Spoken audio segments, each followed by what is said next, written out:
So hopefully who is late today he can watch the recording. So today we are going to talk about the lateral load analysis of buildings, okay? So what we have done till now is just we built the STPAPS model or the SAP model, and we did some gravity load analysis, like we built a truss model, a frame model, a slab model, and put some dead loads and live loads on the slab, and then to get some bending moments and shear. But lateral load analysis of buildings is completely different. And if you want to be a good building designer, you need to know how to do lateral load analysis for building. Like any building designers, like anyone who's designed 10-story building, even 5-story building, you need to know how to do lateral load analysis for buildings. But let me start here. Lateral load analysis.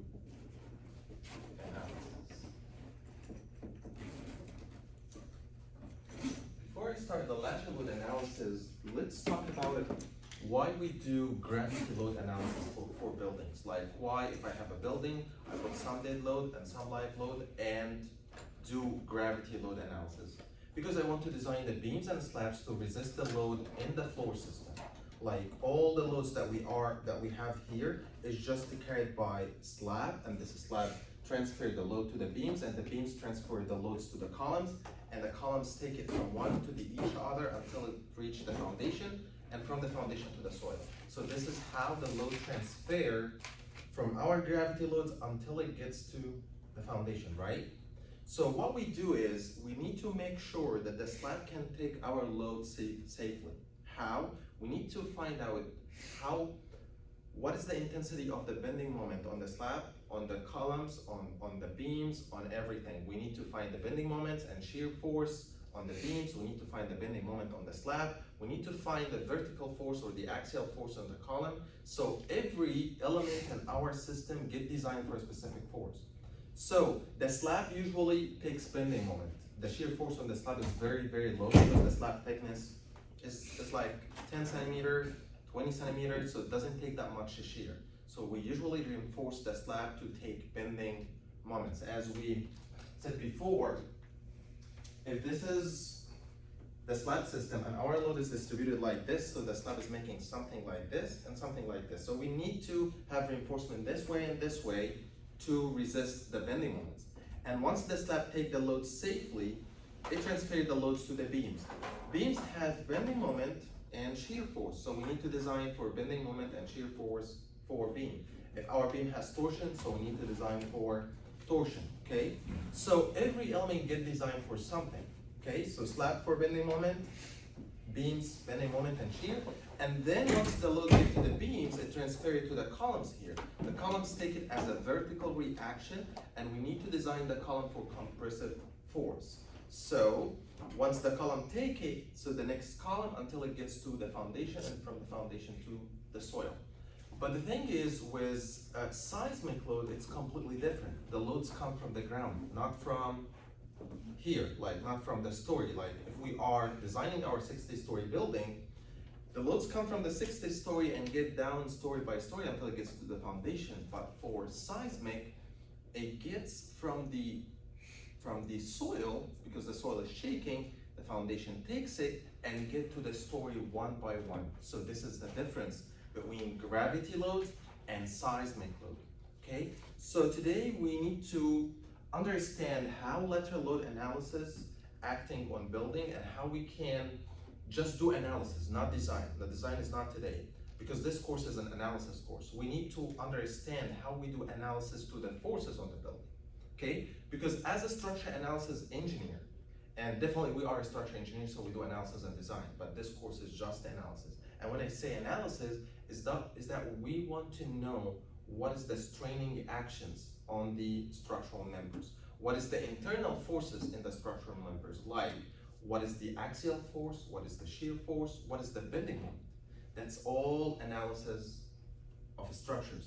When we get to the design, we need to design cross-section, either concrete or steel, to resist this internal forces, okay? So let's take it step by step. So if we are thinking about our building is something like this. This is our building. And this is my foundation, the soil.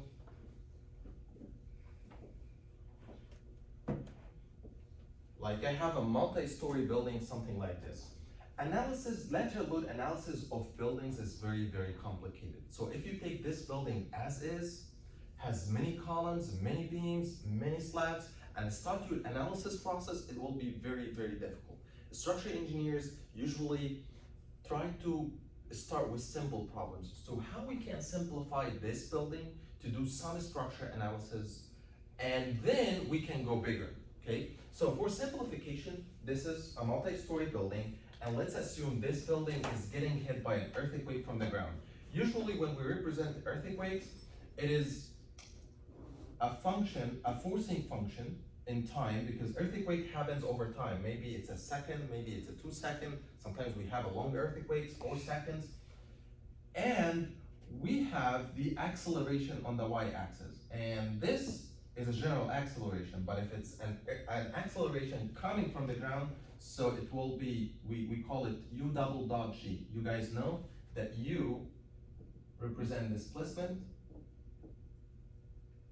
So when I write U, it means displacement. U dot means velocity. U double dot means acceleration. Okay? So when we differentiate the displacement, so it's displacement over time, so it will be U dot. We differentiate one more time, it's gonna be acceleration.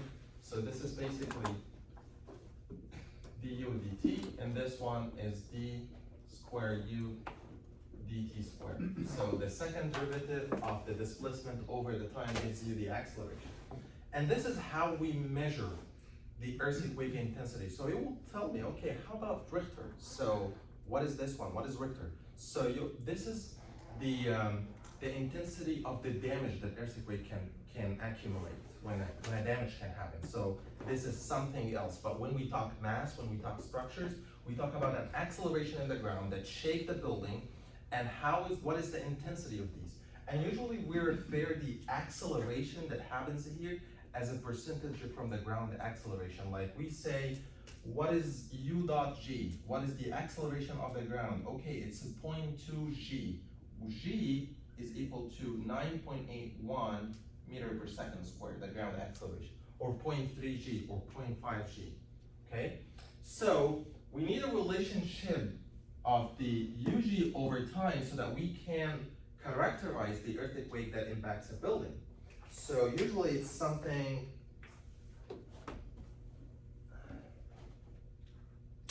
like this. Something that is start like small and then get bigger, and then you have a peak, and then it's something like this. So the acceleration is very, very small, and then it goes and have a peak, and maybe this peak is positive, means it's going this way, and it's coming back this way negative, and then the earthquake dissipates over the time. So this shaking is not for infinity. It's just like it has a peak and then it dissipates. However, some earthquakes have an aftershock. So you might have another big shock here, like maybe you have another small one that's coming after, okay? So this is how we represent the acceleration of the ground that comes from earthquakes.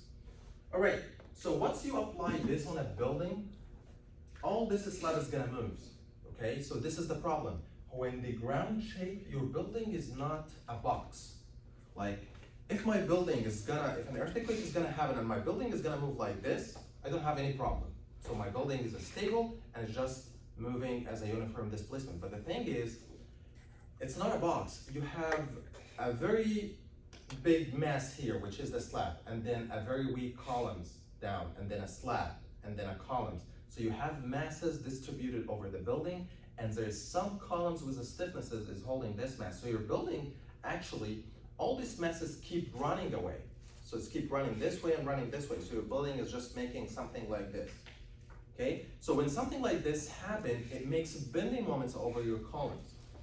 And this is, as I told you like maybe 10 lectures ago, our biggest enemy as a structural engineers is a bending moments, okay? So you have a bending moment happen on your column and it's going X and going Y. So the columns is like in tension compression this way, and tension compression this way. So our mission is to find how much bending moment is happening on the columns and the shear wall. Once you know it, you can design the cross section, putting the amount of reinforcement and the amount of concrete that can resist this bending moment. So that's what we want to do. But how can we get this bending moment? It's just we need to do what is called dynamic analysis, a structural dynamic analysis for the building. And we need to simplify this to do dynamic analysis for your building. So we call this building as is as a 3D multi-degree of freedom system. Why? Because you have multi-columns and you have the slabs that can actually alter the shape of movement of the building. Like your building can move, for example, something like this, like it can go this or can go this. Or actually, it can make something like this. Or it can make many moves, and we call this mood shapes. Mood shapes of the building, like the building can have like something like this, or it can make like, let me draw it. So if we are simplifying this building, so let's make it something like this. So we usually, when simplify this building, we lump the masses. Like we have all the mass here, like all this story, this mass. We either neglect the column mass, or we take it from the half story to the half story. And we lump this mass here of story number 1. And then you have a story number 2, story number 3, story number, whatever number of stories that you have. Something like this. So there's different mood shapes that this building can have in terms of movement. So we can,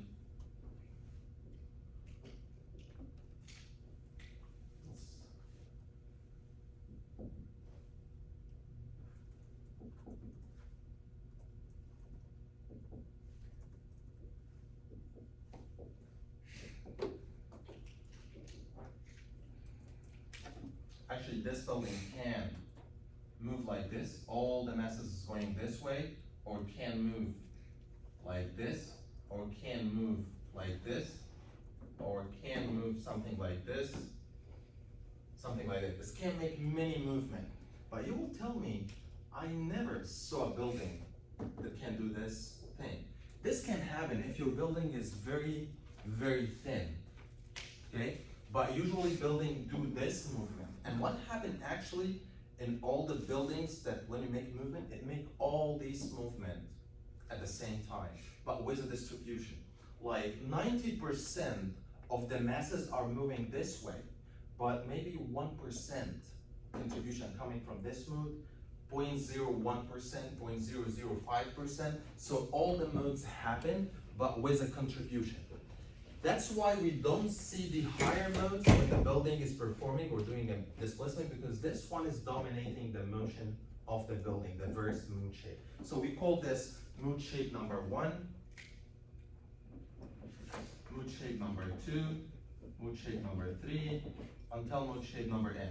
And the number of mood shapes depends on the number of degrees of freedom that you have. So you have 1, 2, 3, 4, 5, 6, 7. So this is a mood shapes. However, this mood shapes are for this equivalent building. So this is not the actual building. What we did is that we simplified the buildings by a bunch of masses and a bunch of columns. How we can do actually this simplification? How we can convert a building that has many, many columns and convert it to this system?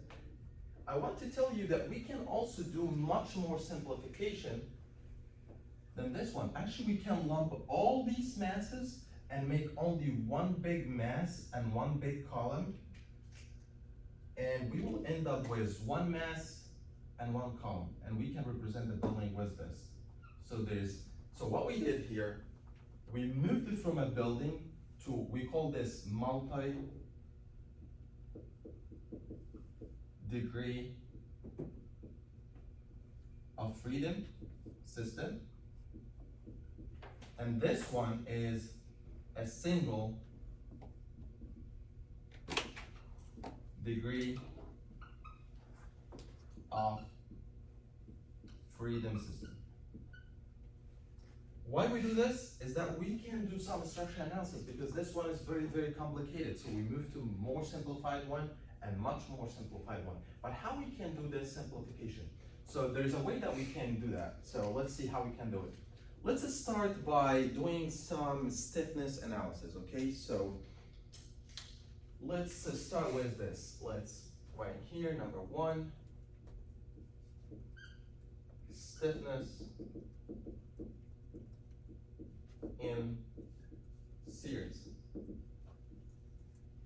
So let's assume that we have, for example, a thin bar and it's connected to a thick bar, something like this. Okay? And then you are applying by a force here, and this force value is P. Okay? So this bar, and you are pulling this bars. When we represent this structure in structure analysis, we make something like this. Spring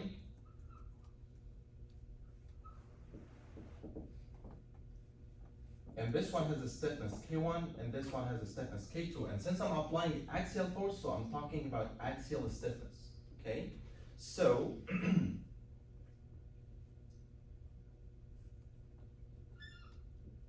all right, and I'm pulling with force P. Do you guys know what is the reaction here? If I'm doing structure analysis, what the reaction that I have here? B, right? Yeah. So what is the axial force in this bar? B. What is the axial force in this bar? No. Is B as well. So all these springs have the same B. Like this one has B, and this one has B. Right? Okay. But each one of them has different displacement. Like first, when you pull with B, this one is gonna move from here to here and make a displacement delta 1. And this one is gonna move from here to here, is gonna make displacement delta 2. And the final displacement that this one is gonna have, delta, is equal to delta 1 plus delta 2, right? Okay, so what we have here in parallel stiffness, because these stiffnesses, because we call this stiffness, like this one has a stiffness K1, is that P1? Okay, yeah, K1 and K2.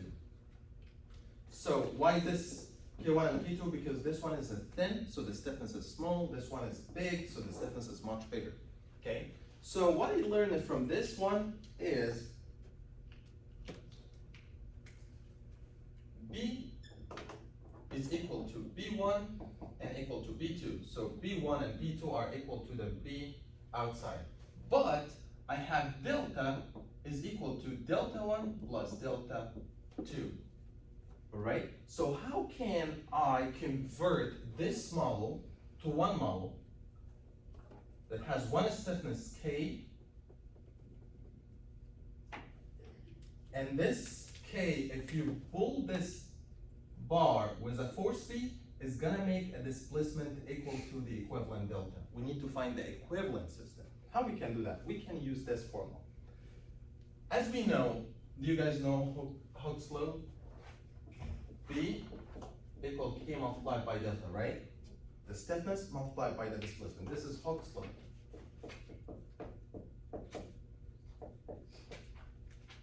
All right. So if I want to get delta, so I know that delta from this rule equal to B over K, right? Delta 1 will be equal to B1 over K1 plus B2 equal, delta 2 is equal to B2 over K2. And from this, we know that B is equal to B1 is equal to B2. So we can divide over B, so all this will be gone, right? So you will have here that 1 over K equal 1 over K1 plus 1 over K2.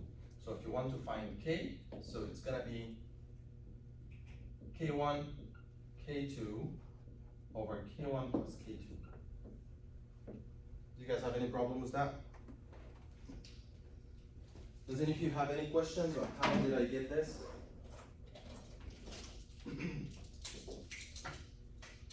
All right, so this is if we have stiffnesses in parallel. what if we have a stiffnesses in theories? Like what if, number 2, stiffness in barrel. Okay, so stiffness in barrel is something like this, and you have a bar here and another bar here. This one has K1, this one has K2, and they are connected with a rigid body, and this rigid body you are pulling with force A. This is the opposite of this one. How? Because if this bar is going to move, or this body is going to move this way, so bar 1 and bar 2 has the same delta.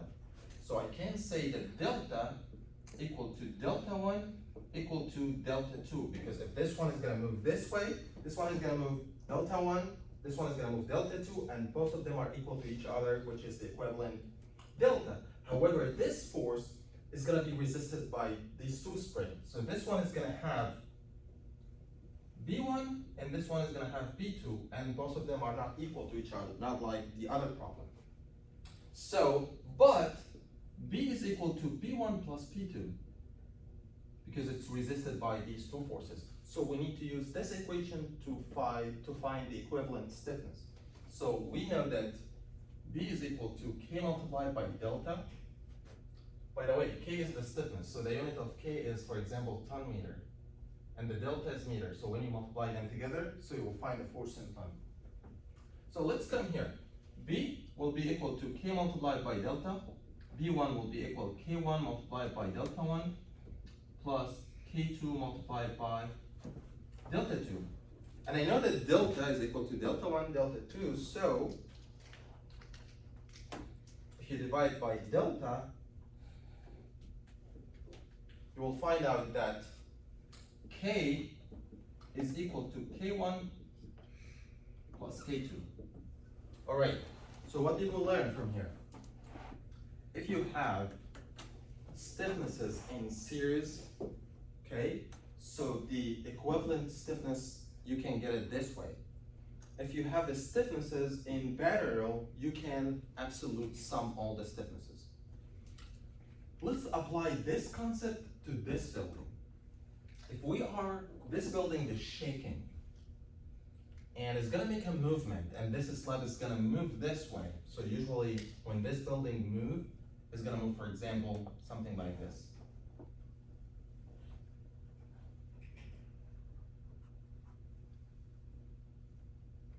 The displacement is very, very big up there, small down there. I want to ask you, so right now this is an axial stiffness problem, but what happened here? We are depending on the shear and the bending stiffness of the columns, because this is the columns is making something like this, right? So it's something this way, so it's a shear and bending stiffness of the columns, but it's the same concept, parallel and series. So let's see, this slab is very, very stiff slab. Like when we have an earthquake, we assume that the slab is a rigid diaphragm, that it is not flexible. Let me read the picture.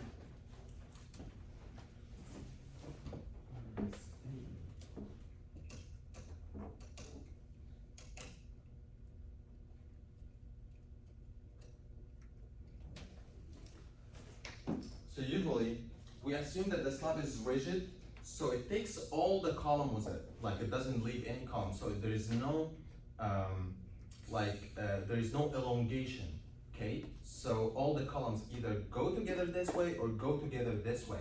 So all the columns have the same delta, right? So this column 1, 2, 3, 4, 5 have the same delta. For example, if I'm calling this delta 1, delta 2, up to delta n. So these columns has the same delta, delta n. All these columns has the same delta, delta 1. So if I want to lump sum all the columns in story number 1, tell me, are they in series or in parallel? Let's go here, check here. All of them has the same delta. This is the same concept here. All these springs has the same delta. So basically, if you have K1, K2 up to Kn, you can sum up all of them, absolute sum, K1 plus K2 plus K3, and make all of them as K equivalent 1. Same thing for story number 2, K equivalent 2, K equivalent 3, up to K equivalent N. Same thing with the mass. You can lump sum the mass and put it on one mass here. All right? So this is the versed simplification. We lump sum all the columns in each story and make an absolute sum and make a multi-degree of freedom masses. What if we want to simplify this multi-degree of freedom to a single degree of freedom? So if you want to lump sum all these stiffnesses, how can I convert to this? Let's check. Actually, you have delta 1, and then you have this one is making much more displacement added over this displacement, which is delta 2, and another one here added to this one, and all of them is making this delta. So this is the delta total of the system. So when you lump sum these stiffnesses, are they in parallel or in series? In series. Why? Because the delta, the final delta of the entire system is delta 1 plus delta 2 plus delta 3 up to entire. So basically you can lump this into 1K equivalent and 1 mass equivalent. Okay? So can you see what we did? We lumped all the masses and all the stiffnesses in just one simplified system. And when you push this system with the same earthquake, it is supposed to have the same displacement delta. Like, let's say that we push it this way, so it's gonna make this delta, which is the delta here, okay?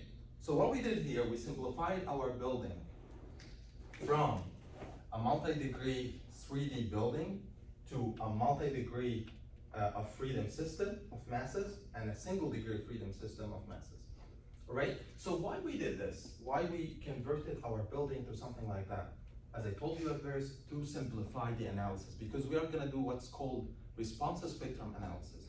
And it's a very intensive analysis. So starting with this will allow us to perform responsive spectrum analysis. Okay, so the seismic scientist said that if we take this building and apply a bunch of earthquake to it and do some dynamic models to understand how the system is performing, we can get what is the displacement that this building is going to have. Because as a structural engineer, I want to know this delta. And once I know the delta, I also want to know the bending moment on the columns. So once I know that, but I need to start with the displacement. If I was able to get the displacement delta, which is, we call it delta or U. If we get it, we solve this structure. So let's see how we can get it. Okay, so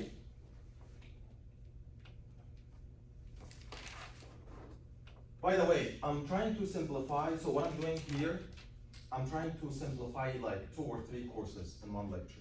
Like I'm trying to simplify dynamic analysis, seismic design, load modeling. I'm trying to just give you summary. This is not every details. This is the minimum level of details that you should know so that you can start your project, okay? So we did many simplifications here, just like to keep you on the same page with me. All right, so for example, this mass actually, when we represent a building like this with a mass, actually we don't say it's only stiffness. There's another component, it's called damping, that we need to include in our model. So what is damping? Basically, if you have a building subjected to an earthquake, it gets resisted with the stiffnesses of the columns, but there's other component, it's called damping, which coming from, if you have connections between columns and beams, it's open and closed. So there's some friction exerted in dissipating the energy of the earthquake. If you have trusses that opens and close, so there's other component that contribute to the resisting of the earthquake, not only the stiffness of the element. So if an earthquake is impacting a specific building, you need to overcome 3 components actually. So what I was talking about here was only mass and stiffness. But there's another component, it's called damping, and we represent it with C, and actually we make this symbol as to represent the damping. Damping means components that you put in your structures to dissipate the energy of the earthquake. Some of them are some of them that you can create. Like for example, if you have a water tank on the top of your building and you have a water is moving, so this also contribute to the dissipating energy of the building, because if the building is moving this way, the water is moving the other way, so it resists. Same thing if you have connections that open, like makes a cracks, and this crack is open and closed, this also contribute with damping. Sometimes we put dampers inside the building, like you put hydraulic arms that damp the energy of the earthquake. So we put another component. So if an earthquake is impacting this system, like this, we represent it with T, and then you have double dot G, and you have something like this, is shaking your building with this acceleration. This building to move, it needs to overcome the mass, the stiffness, and the damping, okay, the three of them. So when we built the equation of this, we usually do something like that. Like we say, if this is the mass of the building, M, and this mass has something like this is K, the stiffness of the columns, and this is the damping of the building. This is the ground. And you have the force, the external force that impacts your building is something like this. It's a force over time, coming from here. This is the acceleration of the earthquake, but if you want to convert it to force, you multiply the mass by the acceleration, you will get the force. So F over time is something related to this, the acceleration. Same thing here, like if I'm putting this, if you want to write it like represented in the right way, you can make the spring something like this. Something like this. So if you have a force coming from the ground and you need to overcome this K, and this is damping and this mass, we need to find out how we can solve it. And what I mean by solve it, we need to find if this building, and right now I'm saying this is a building because it represents this. You guys know how I convert it to multi-degree freedom, single degree freedom, and then I take it over there so that we can simplify our model. Okay, so what I want to do, if this force is impacting this system that has this mass and this stiffness and this damping, how much displacement is gonna have? Like this, something like this. I want to know what is the delta or the U, whatever you call it, displacement U. How we can do it? So basically we will apply the Newton's second law. All right, if you have a system of forces applying on a mass and you want to know what is the mass is moving or something, so you say that the mass multiplied by the acceleration, which is u dot in my system right now, will be equal to all the system of forces applying on this structure. So I will assume that this is how my system is gonna move, right? Like you have stiffness and you have, this is damping and we call it C. And you have a forces pulling your mass this way. If your masses move this way, so we say that the mass multiplied by the, let's put U. So let's assume that the direction of U like this. Right, this mass cannot move, right? Because if this force wasn't able to overcome these, this mass is not gonna move, right? So assuming that this force is very, very big and this mass is gonna move this way, so we can say that mu double dot will be equal to the force Ft minus the resisting force that coming from these two. Like there's a force happens here and there's a force here. So this one is pulling this way and this is the resistance this way, and we are gonna neglect the friction here, okay? Because we don't have any friction, this is just a model. So what is the force in this spring? We just sit here, how slow. So if one is moving U this way, so the force here, F is K multiplied by U, right? So if you have a spring and you pulled it by U, so U multiplied by K. So here, is that positive or negative? Negative. Because I assumed the positive this way. So it's gonna be K multiplied by U. The second thing is the damping. Usually the damping is function in the velocity of the system. Same thing like you said, K multiplied by U gives you force. c multiplied by velocity give you force. So it's also negative, and it's a c multiplied by u dot. U dot is the velocity. So this is the system of equation. Let's arrange this equation a little bit. So it's gonna be m multiplied by u double dot, and let's put all the other terms, c multiplied by u dot plus k multiplied by u equal to ft. And this is a very, very important equation. So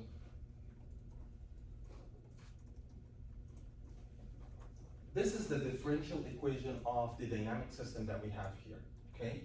So you have on the left-hand side what we call the resisting function, and on the right side is the forcing function. So let's write here, these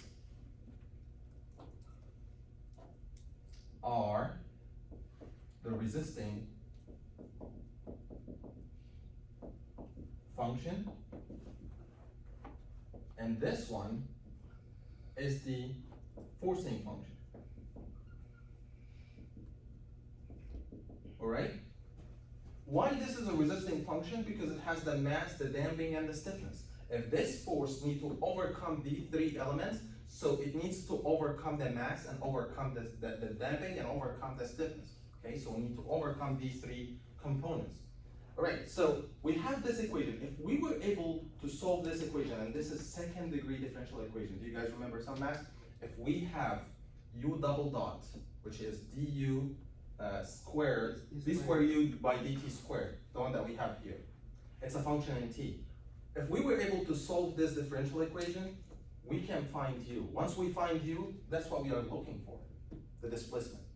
So we solved the system. How we can solve this equation, it doesn't matter here in this class, but this is how this is gonna happen. And actually, this is a general equation, not only earthquake. So if you have Ft coming from wind, so you put it here. If it's Ft something that is shaking your building from down there, so you put it here. If you want to put the one that comes from the earthquake, it is something like this. It's the same equation, mu double dot plus cu dot plus ku equal to negative m u double dot g. It is something like negative m, the mass multiplied by the acceleration from the earthquake. Okay? So usually when we put this equation together, it is something like m u double dot plus u double dot g plus cu dot plus ku is equal to 0. Sorry, put this, send it on to the left hand side and take the mass as a common factor, and you will end up with this equation. It doesn't matter in this class how we solve this equation. I can send you some materials if you want to solve them, but it doesn't matter. But I'm just telling you that we have a differential equation that needs to be solved. Once you solve it, you can find the displacement. It doesn't matter in this class how we solve it, but let's assume that we solved this equation and we got u. All right, so let's see how this is gonna help us to solve this building for seismic. So there is a concept that's called response spectrum analysis. So what is this concept? It tells you, but before we move to this concept, let me add a few things.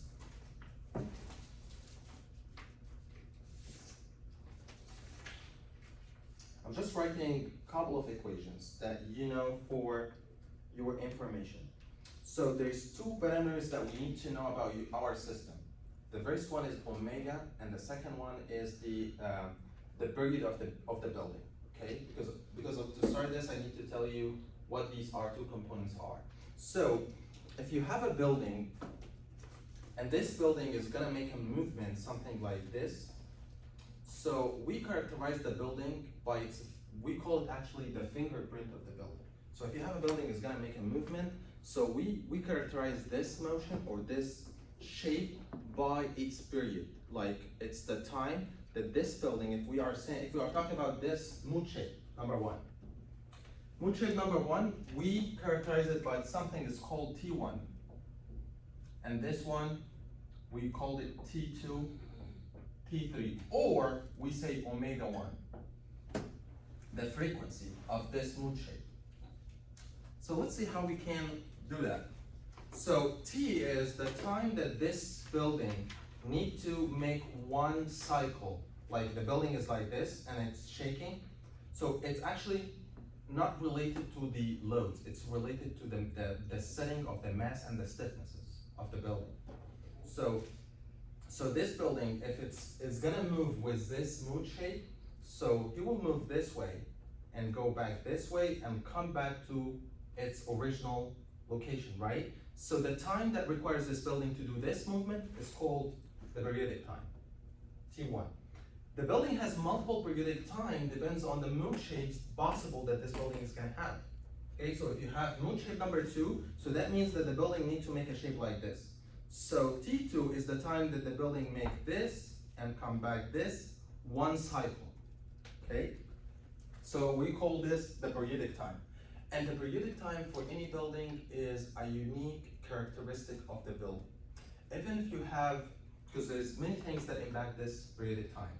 The stiffnesses of the building, because if the let me tell you, if this building is very, very stiff, and we have another building is less stiffness from this building, which one would have much more periodic time?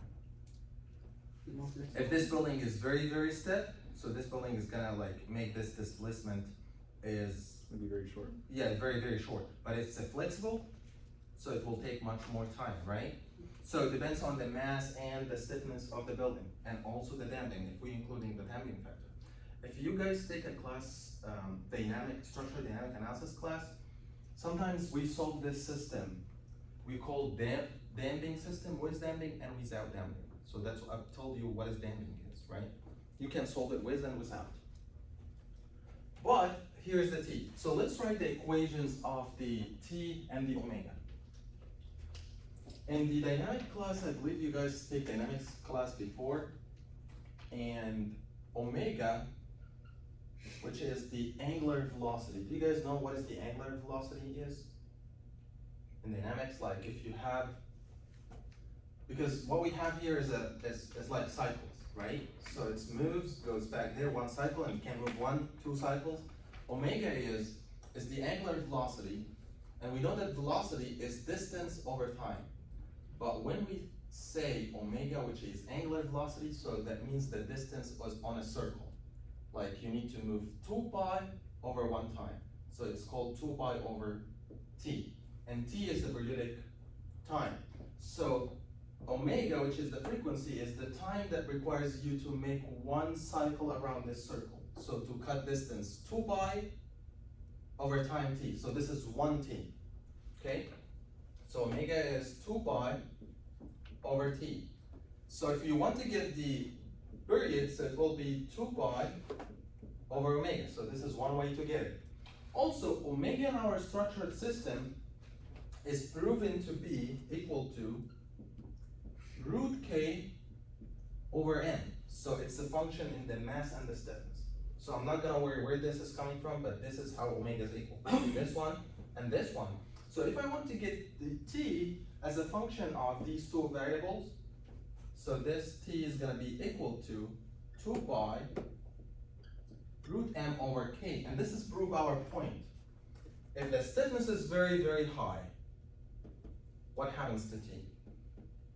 It's getting lower, right? If it's very, very small, so this one is gonna be big, right? Same thing, it's the opposite with the mass. As the mass is high, the time is high. Because if you have a very, very big mass here, and this building is start to shake, so it will take much more time because the mass is slapping the building this way, right? Okay, so this is very, very important. Okay, let's also prove our point. Why each mood shape has different periods? We are talking about system having the same stiffnesses, the same masses. Why this have different period from this? However, it's the same building with the same stiffness and the same mass. Why? Each mood shape has different stiffness. Why? Because it oscillates the building in different way. Let's think about it. Like this building has mood shape this way, but also has a torsional mood shape. Like this building actually, when it was an earthquake, when we design some building, they get some torsion. The torsional stiffness is different from this stiffness, is different from the stiffness making this way because you bend your structural system in a different way. How? Like when I talk about a beam, this beam has an axial stiffness, has a shear stiffness, has a bending stiffness. Okay? So there's different stiffnesses. Same thing when we talk about mood shapes, each mood shape has different stiffness, and that's what it changed the periodic time of the mood shape. So if you have a mood shape is moving this way, it triggers different stiffnesses within your building. Okay? All right, so we agree that, but right now what I'm gonna talk about moving forward, I'm gonna talk about diverse mood shape. Why? Because this is the dominant mood shape of the building. Like when we have a building is exposed to lateral loads, we usually anticipate that the mood shape number one contribute by 90%, or maybe over 90%, around 80 to 90, okay? So what I'm gonna talk moving forward, I'm gonna talk about regular building that make displacement like this, okay? All right, so let's move forward. So right now we understand the concept of mood shapes, the periodic time, or the period of the building, and actually we call this the fundamental period for mood shape number one. T1 is called fundamental period. Fundamental. So fundamental is the period number one, okay? So the fundamental period, and other one we call the higher modes, okay? But number one is the fundamental period, and this is what we are gonna use moving forward. So let's get back to the title that I wrote here, which is the responsive spectrum analysis of a building. So if I want to do respond, let's see how the scientists came up with the concept of responsive spectrum, and then we will find out how we can use it in our analysis. So for responsive spectrum analysis, it said that, like, what if I came with, if I have an earthquake, and we said if we want to represent an earthquake, so it's a relationship between the acceleration of the ground that the earthquake is gonna have over time, and we said that it might have a shape something like this. It started small and then something like this, okay? Let's expose a bunch of building with different fundamental periods to this earthquake. So we are gonna, for example, have a building that has a mass M1 and a stiffness K1, and another building that has different mass M2 and a stiffness K2, and thousands of real and artificial building until we get to mass Mn and stiffness Kn. Each one of them has different mass and different stiffness. We are gonna expose them to this earthquake, and every one of them will have different displacement, right? But how can we get this displacement? We are gonna build this equation for this building with M1, so we'll say M1 multiplied by U dot double dot 1, C1 multiplied by U dot 1, K1, and the same earthquake. So this function, the forcing function is the same, but what is different is the resisting function. So they will have different displacement. And then we solve this differential equation until we get the displacement. But you will tell me, okay, how is the displacement in just one number, but the forces keep changing? Actually, it's not one number. Like, we don't get a single number that the displacement is 2 centimeters. The displacement is varying over time. Why? Because the force is varying over time. The force has a different value over time. It's function in t. So you will find that the displacement is function in t. So if my force is a single force that is constant and has 10-ton value, so it's one displacement.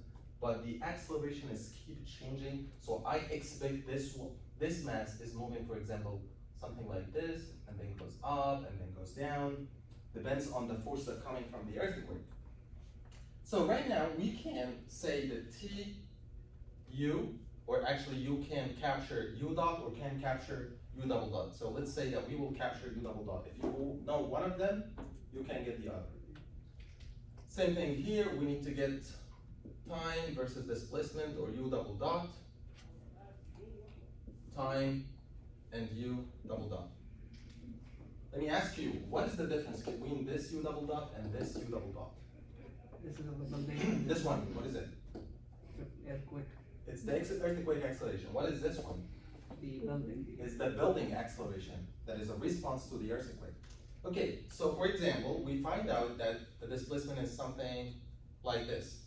And for this one is the displacement is something like this. And this one is the displacement is something like this, right?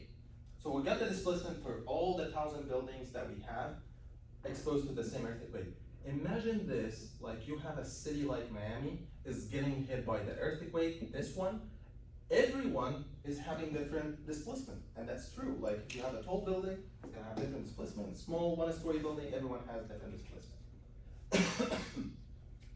All right, so what we are gonna do right now, and actually this is where the name is coming from, response spectrum analysis. We take a spectrum of buildings across a city, have different stiffnesses and different masses, and this spectrum, we are gonna capture the performance of the building in resisting this earthquake. Then we will give the maximum acceleration that happened for each building. And we are gonna neglect all the small acceleration, and we will call this u double dot 1, and we will get this. Whatever the location, like if it's negative, we are gonna get this negative. So this one is gonna be u double dot 2, u double dot 3. And we are gonna build a relationship between the periodic time of each one of these, like since this one has M1 and K1, if I substitute here, I can get the T1 of this structure. Well, how? 2 pi M root M1 over K1.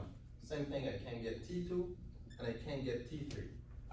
So we have different buildings with different fundamental period, and then we expose them to the same earthquake and we get the response, and then we will capture T1 with U1. So we'll put U double dot here and T here and capture 1 point, and then get the second point, the third point, and get all the points from all the thousands of buildings that we have. So it's gonna make a shape like this. And we are gonna connect and get like an average and do some statistical analysis, get the mean and the standard deviation, and we will end up with like a shape, for example, like this. Okay? We call this the response spectrum for this earthquake. And we are gonna repeat this process and apply another earthquake. So if we pick another earthquake and expose this building to this earthquake, so we are gonna end with different points. Like if it's a small earthquake, so I believe this curve is gonna go down. If it's a bigger earthquake, this curve is gonna go up. So a bunch of earthquakes was applied, so we have something like this, that, something like this. Each one of these curves represent an earthquake, okay? Then actually what happened is they picked, I believe there's a standard 10 or 20 earthquakes that you can expose to your building, and then we take also an average to these buildings, and we come up with one average curve, and we call this, don't forget that, response spectrum curve. Okay? So what is the response spectrum curve? It is the result of exposing a number of buildings with different masses and different stiffnesses, which means different return period, to different earthquakes. So that we can, when we design buildings, so we design the buildings for a spectrum of earthquakes based on a spectrum of buildings. All right, so what I did here, actually, I connected some points, but in real life, when I design my building, it will be different mass and different stiffness, right?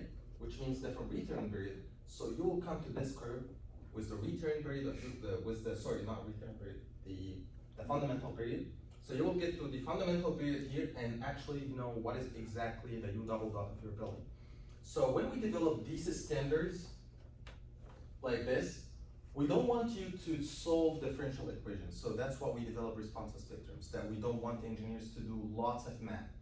So we solved this for them for thousands of buildings, and then build that curve. So all the engineer want to do is calculate the period of the building, the fundamental period, and enter in a curve and get U double dot. Because this one actually it's a hell to solve, because this is, we use Duhamel integral, because this is not a simple integration if this one is a function over time. Because it's a bunch of forces, you need to divide this into small segments and solve it like over the length of the segments and then sum them. It's really, really long to do it. That's why we use response spectrum curve. Is everything clear till now? Right, so if you stuck with something, if I was fast, I'm recording this lecture so that you can get back to the lecture. All right, so right now we understand what is the responsive spectrum is. Let's get back to the design. What designers do to solve buildings. So there's two methods to do lateral analysis for buildings.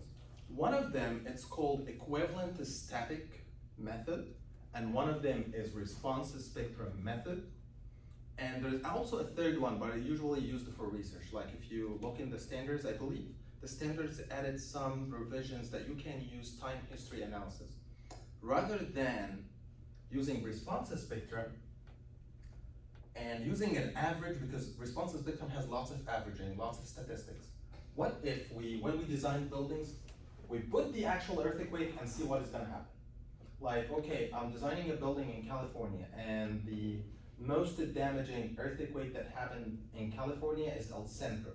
So we are gonna use the El Centro earthquake and put it on the building and see what is gonna happen to the columns and get the straining action and design my buildings to resist the biggest earthquake that happens in the history of California. But what we did here, we are trying to make some averaging, because when you design a building for an extreme earthquake that happened maybe once every 200, 300 years, or even 1,000 years, is not economic. You don't know if your building is gonna last for 1,000 years. So maybe if you design your building for 200 years or 300 years is enough, but we follow the standard. Okay, the standards do this, use response spectrum, so we use response spectrum. Okay, so today, right now I'm gonna talk about two design methods. Is the equivalent static method and the responsive spectrum method. What is the difference between them? Okay, so let me write over. You guys got this, this is the fundamental period. All right, so let me divide this into two halves. One of them is the equivalent static method, and here is the response spectrum method. Okay, what is the major difference between these two approaches? The first approach assumes that the building 100% is gonna function with mode shape number one. Like higher modes will not be contributed to the performance of the building. And actually, this approach is good if you're building around 10 stories. If your building is around 10 stories, that's fine. I know that my building, if it's gonna hit was an earthquake, so mostly maybe 99% of the motion is gonna be the mode shape number one. But if we have tall buildings, this is not true. The higher modes contribute because the building will become more flexible and there's other mood shapes that it's gonna show. So if the building is flexible, that means other higher modes are gonna show up. Okay, so for this one, it says, how about if we calculate the amount of shear force that happened here? Like, okay, we have an earthquake. This earthquake is gonna have a shear force V, something like this. And we are gonna calculate the V somehow.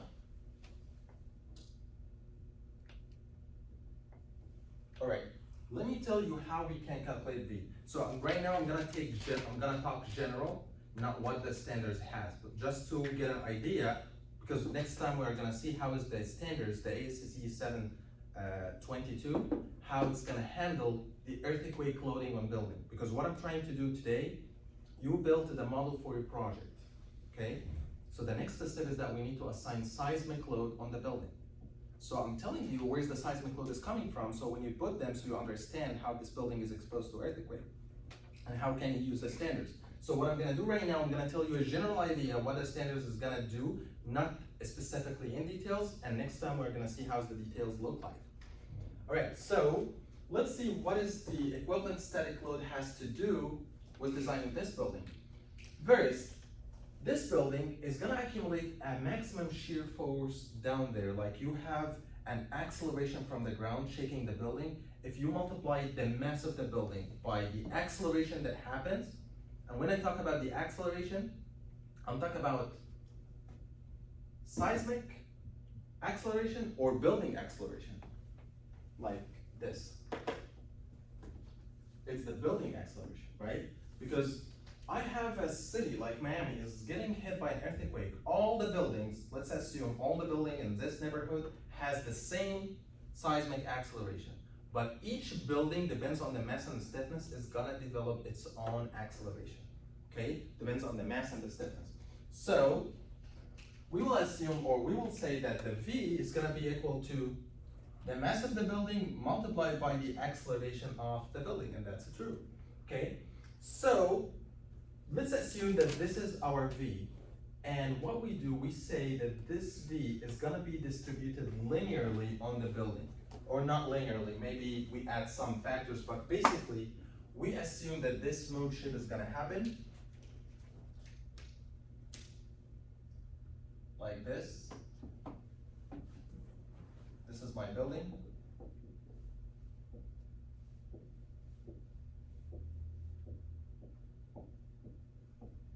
And then an earthquake is gonna happen,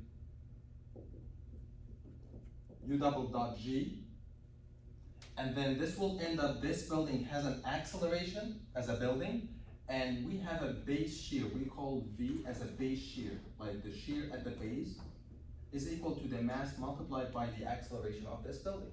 So this is the total force at the base, okay?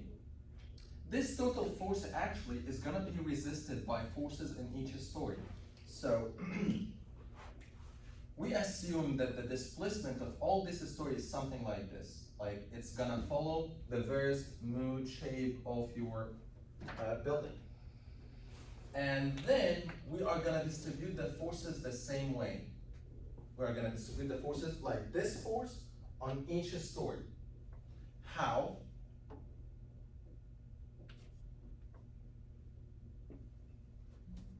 We say that V is equal to actually the mass multiplied by U double dot, but we don't deal with masses, we deal with weights, okay? So we know that the weight is equal to M multiplied by G, right? So if you want to get M is equal to W over G, so you need to convert this to W over G. Usually when we calculate U double dot, it's functioning G, like it's like, for example, 0.2 G, right? What the curve is gonna give us, like usually the responsive spectrum curves is something like this. The one that I drew is something like that, and this is the periodic time, and this is U double dot, and we put G here. So every value that we get it from here, we get it like 0.2, 0.3. Once we get it, we multiply it by G. Actually, we are not gonna do this by hand. All the software is gonna do it, but what I'm doing here, I'm telling you what is ETAPS is gonna do for you, okay? So anyway, we got V, the base shear. This is the first or the most important one, and this is what ETAPS is gonna give us, V. But the problem is how we can distribute this V over the story's height. Each story is gonna have contribution, and this contribution depends on the height of the story. So the one that is very, very high is gonna take much more contribution because this is how we distributed the mass. To make this shape, you need much bigger force than here, right? Because this delta is small and this delta is bigger, so we are assuming that there is a big force on the top story. So usually, if you want to get the force at story, for example, number I or number n, so let's say fx at any vertical height x, it is usually the weight of a story number x multiplied by the height of story number x, let's say x, and then over the sum of the W of x's over hx. This was like long time ago, and I believe in some provisions, they put some like a factor here, k, like h to the power k. K is equal to 1 in most of the cases, but sometimes it's equal to, depends on the number of the stories. We are gonna see how this in the presentation for the next time. But this is how we distribute the force. But actually this is a ratio, not a force. And then we multiply all this by the base shear. So every story is gonna have a contribution from the base shear, depends on its height and its mass. So if the mass of this story is bigger, so it's gonna take much more force. If the height is much bigger, it's gonna take much more force. Okay, so multiply, so the ratio of this story number n over the entire building is multiplied by v is gonna give you the force Fx. If you calculate this for story number 1, story number 2, 3, and n, and sum all of them, it's gonna give you v. Okay? Alright, so this is for equivalent static method. So what does that equivalent static method give to me? Actually give you base shear. And how did I get the base shear? I multiplied the mass by u dot. And how did I get u dot? You use the response spectrum. Like this building has a periodic time t, so you come here and you get t, and from t you can get u double dot, right? So if once you build your ETAPS model for your tall building, you can ask ETAPS to calculate the fundamental period of your structure. Once you get it, you get into response spectrum that we developed up there, and you enter by t, and then you get u double dot. Once you get u double dot and you have the mass of your structure, you multiply them together, you get the base shear. So the base shear is the main element that we are looking for. If an earthquake is hitting the building, what I'm interested for as a structural engineer, what is the base shear at the down or at the base of the building? Once you get it, you can distribute it in a specific way on your structure and push the slabs and get the internal forces in the column. Like get the bending moment, get the shear force, and also get the total displacement in your building. You can get everything, okay? So how is the hierarchy is? You build a stream model of your structure, and then you get T, the periodic time from ETAPS. Then you use the response spectrum in the standards to get U double dot, the acceleration of the building. You multiply the acceleration by the mass, you get the base shear. And then you distribute the base shear all over the stories so that you can get how the building is performing. Okay, so that's what equivalent static method, but what response spectrum method doesn't neglect the higher modes. So in ETAPS in the same way, it gives you what is called is the participating math ratio. So if your building is, when you do model analysis, it tells you your building has what is called, like, for example, it tells you T1 or mood 1 contribute by 90% in moving your building. Like if there's an earthquake hitting your building, so mood number 1 moves 90% of the mass of your structure. And mood number 2 moves, for example, 4%. Mood number 3, 3%. Mood number up to, like, let's say 2%, 1%.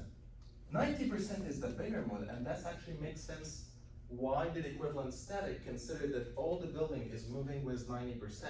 Because mood 1, like if my building is moving, I assume this is the most probable movement of my building. However, the higher modes contribute by a little bit. Like there's a little bit of this one, but it's very, very small. So when you add them together, it doesn't contribute that much.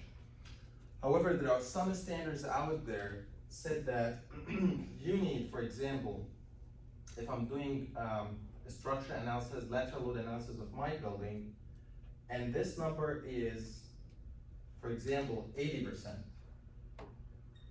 tells you that you shouldn't use equivalent static and you need to add higher modes until this percentage exceeds 90%. So you need to include the number of modes that can move 90% of the mass within your structure.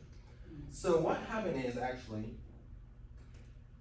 this method, responsive spectrum method, take 80% of the mass, so 80% of the base shear, and distribute it with this shape. And 4%, let's get back to the 90%. 90% of the mass and distribute it with this shape, and then 4% and distribute it with this shape, 3% and distribute it with this shape, and then sum all of them together. Like, here's the thing, like you can see this force, like let's assume this is story number 1, story number 2, but if you come here, you will find there's 2 opposite force. So the force here is gonna reduce the force here, but this one is gonna add together. So when you add them together, you will get the entire on the system.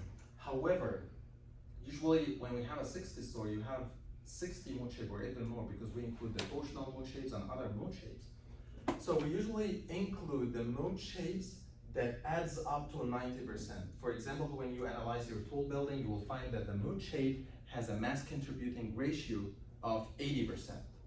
And then the next mood is 5%. So we will try to include as much as mood shapes as we can so that we can add up a number of modes, shapes that can oscillate 90% of the mass, okay? So that's what we are gonna do next time. So this is for now the difference between equivalent static method and responsive spectrum method. What we are gonna do in our project is responsive spectrum method. So we are gonna add all the modes, like we are gonna consider, for example, 20 modes, okay? And you are not gonna do anything about what I did here. Everything is gonna be done in etaps, but this is very important piece of information, maybe for an interview when you get asked about what is the responsive spectrum method. So the responsive spectrum, as you know, is a function between the fundamental period of the building and the acceleration of the building. Where is it coming from? It's coming from exposing numbers or thousands of a spectrum of buildings to a specific numbers of earthquakes, and then we capture the performance of these buildings, we get the maximum response, and then plot the periodic time of each building with the maximum response, we get a responsive spectrum curve. This is very, very important, responsive spectrum method, okay? You need to understand the equivalent static method, the responsive spectrum method. I just give you a general idea how this method is working. However, we need like a class, like a complete semester to go in deep in these concepts. But what we are gonna do, we are gonna apply this just in our project, for you to understand. Next time, I'm gonna have a presentation for you to show you how this is done within the standards, the ACC 722, and how we are gonna apply them to the model, the ATAPS model that we have, right? Okay, sounds good, and see you guys next time. And if you have any question, so you can stop by my office, we can discuss any of these.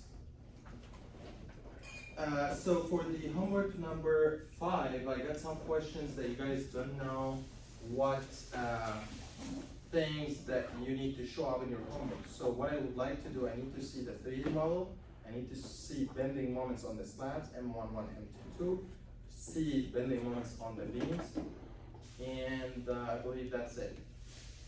So 3D models and also some internal forces. So we need to resubmit the homework? We need to resubmit the homework? So you just show a 3D of the building, that's it? Yeah, you can resubmit it if you didn't show. Oh no, I showed everything, but. Yeah, if you showed everything, that's okay. I'm gonna upload the recording of this lecture just for your information if you want to go through any things that you